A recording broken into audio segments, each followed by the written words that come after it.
जों आलादा रायजो नागिरनाय समाव सारदोंमोन नाथाय आलादा रायजो मोनाखिसै बे बिटिआरखौ जों 4-5 बोसोर सालायखांनायनि उनाव बड'लेण्ड ओनसोलाव मोनसे गोजोन थासारि फैबाय।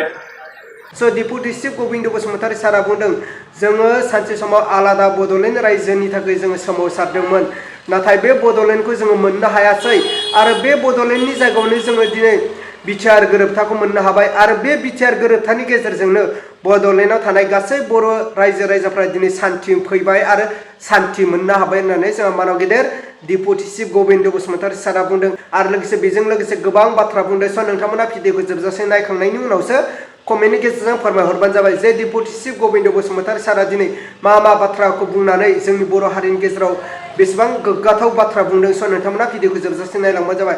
अब्ला आङो Deputy Chief Govind Basumatari सारनि बिबुंथिखौ आङो स्क्रिनाव होबाय। स' नोंथांमोना नायग्रोबानो जाबाय।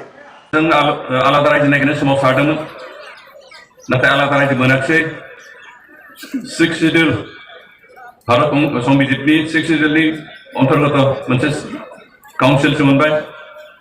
नाथाय बे काउन्सिलजों माखासे गोहो होदेरदों आरो माखासे एरिया बांगोन।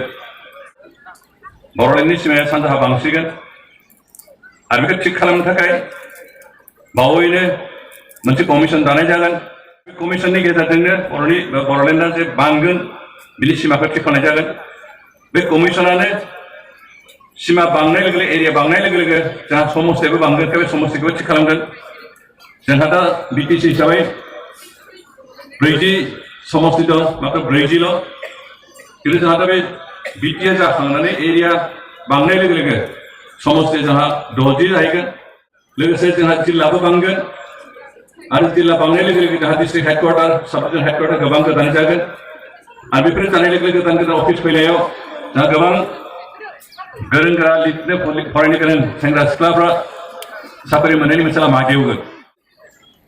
बेजों लोगोसे दिनै बिटिआरआ थारमाने बड'लेण्ड टेरिटरियेल रिजनआ थाखा फैसानि बेलायाव आसाम सरकारनि खाथियाव लामा नायनो गोनां जानाय नंलिया।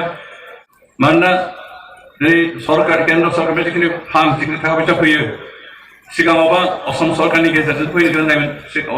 असम सरकारनो जमा जाफैयो आरो असम सरकार बेखौ मालाबा बोसोरथाम गाहाम हमथाना दोनोमोन गुबुन खामानि फसंनानै दोनोमोन आरो जोंनि काउन्सिल सरकारा बेखौ नांगौ समाव बाहायनो मोनामोन।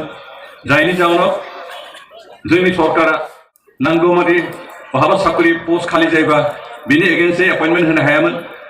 नांगौ बायदि स्कुल कलेज बिल्डिं लुनो हायामोन प्रभिन्सियेलाइज खालामनो हायामोन। खिन्थु जोंहा डाइरेक्ट फान्डिं जासिगोन बे बिटिआरनि गेजेरजों आरो डाइरेक्ट फान्डिं जानाय लोगो लोगो जों असम सरकारनाव लामा नायालासिनो गावनि गोसो मथे साख्रि एपइन्टमेन्ट होनो हानाय स्कुल प्रभिन्सियेलाइज खालामनो हानाय मास्टार सोनो हानाय गोदानै स्कुल गायसननो हानाय बे गासैबो खामानिखौ मावनो हानाय जासिगोन। थारमाने जोंहा फाइनान्सियेल पावार फैसिगोन आरो बियो मोनसे स्टेटआ जिखिनि पावार थायो बे पावारा जोंहा मोननायानो जाबाय। जों सेपारेट स्टेट मोनाखै हय खिन्थु सेपारेट स्टेट मोननायनि मोनसे आलादा रायजो मोननायनि जिखिनि गोगोम बिथा नांगौ बे बिथाखौ जों गायसनखानो हाबाय आरो बेनिखायनो बे बिटिआरखौ जों 4-5 बोसोर सालायखांनायनि उनाव प्रयजन जायोबानो बेखौ फुल फेजार स्टेट नांगौ होननानै बानायनो थाखाय जों एसेम्ब्लियाव पार्लियामेन्टआव दाबि खालामनो हानाय मोनसे लामा फैबाय आरो बे सुक्तिनि गेजेरजों दिनै बड'लेण्ड ओनसोलाव मोनसे गोजोन थासारि फैबाय। बेनो जाबाय बे सुक्तिनि गेजेरजों एनडिएफबिनि जे 4 ग्रुप जानानै दंमोन बिथांमोना गासैबो बे सुक्तिनि गेजेरजों मोनसे गोदान बारहा सोमजिहोनो हाबाय। सुक्ति खालामखांनानै हाथियारखौ सरकारनो गथायबाय आरो दिनै जोंनि गेजेराव जोंनि समाजाव जोंनि ओनसोलाव हाथियार गंसेबो गैलिया। बड'लेण्ड ओनसोला मोनसे आर्म्स फ्रि अस्त्र मुक्त बेबायदि मोनसे ओनसोल जाबाय। जोंनि बड'लेण्डआ दा बिटिआरआ सेपारेट स्टेट नङा खिन्थु अब्लाबो जों दिनै 5 इउनिभार्सिटि मोनसिगोन जोंनि ओनसोलाव 5 इउनिभार्सिटि जों मोनसिगोन। गंसेया जोंहा दंखायो क'क्राझाराव बड'लेण्ड इउनिभार्सिटि खिन्थु बे सुक्तिनि गेजेरजों जों सेन्ट्रेल इउनिभार्सिटि 2 मोनगासिनो दं।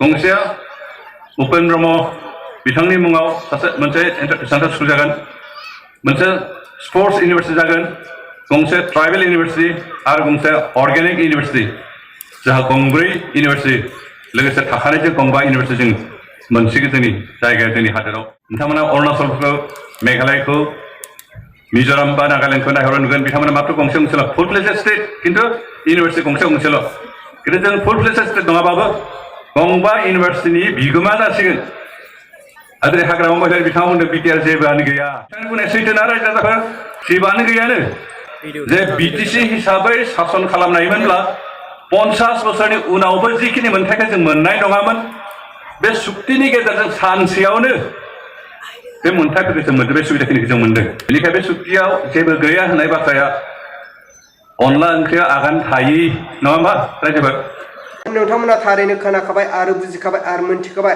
जामानाव गेदेर डेपुटि चिफ गबिन्द बसुमतारी सारा दिनै मा बाथ्रा बुंदोंमोन अब्ला रायजो राजा लोगो नोंथांमोना बेखौ कमेन्टनि गेजेरजों फोरमायहरबानो जाबाय थारैनो डेपुटि चिफ गबिन्द बसुमतारी सारनि बुंनाय बाथ्राफ्रा बेसेबां जोंनि थाखाय जोंनि बर' रायजो राजाफोरनि थाखाय बेसेबां गोग्गाथाव बाथ्रा स' नोंथांमोना बेखौ सायख'नानै नोंथांमोना कमेन्टनि गेजेरजों फोरमायहरबानो जाबाय जे नोंथांमोननि कमेन्टखौ फरायनानै फैबाय थानाय बिटिआर बा बिटिसि इलेक्सनाव सासे मोजां दैदेनगिरिखौ जाहाथे जोङो बिटिआरनि चिफ खालामनो हायो बा बिटिसिनि चिफ खालामनो हायो जोंहा बिटिआर गोरोबथानि गेजेरजों दासिमबो एनडिबिखौ जोनोम होग्रा बा एनडिबिनि दैदेनगिरि दियारनाब्ला रन्जन दैमार सारजों लोगोसे एनएलएबिनि एम्बाथा सार बिथांमोना दासिमबो जोबथेसालियाव जोबजानानै दं बिटिआर गोरोबथाया जोब्बाय नाथाय बिटिआर गोरोबथा जोबखांनायनि उनावबो दासिमबो दिनै रन्जन दैमार सारजों लोगोसे गोबां एनडिबिफ्रा दासिमबो जोबथेसालियाव दं उदां जानो हायाखै स' बाथ्राया बेसो जोंहा साननो गोनां स' अब्ला रायजो राजा लोगो नोंथांमोना बुजिनो आद्रा गैला होननानै आं सानो स' बिनिखायनो आं दिनैनि भिडिअखौ बेखिनियावनो फोजोबबाय भिडिअखौ मोजां मोनोब्ला लाइक खालाम आरो चेनेलखौ मोजां मोनोब्ला साबस्क्राइब खालामनानै होबानो जाबाय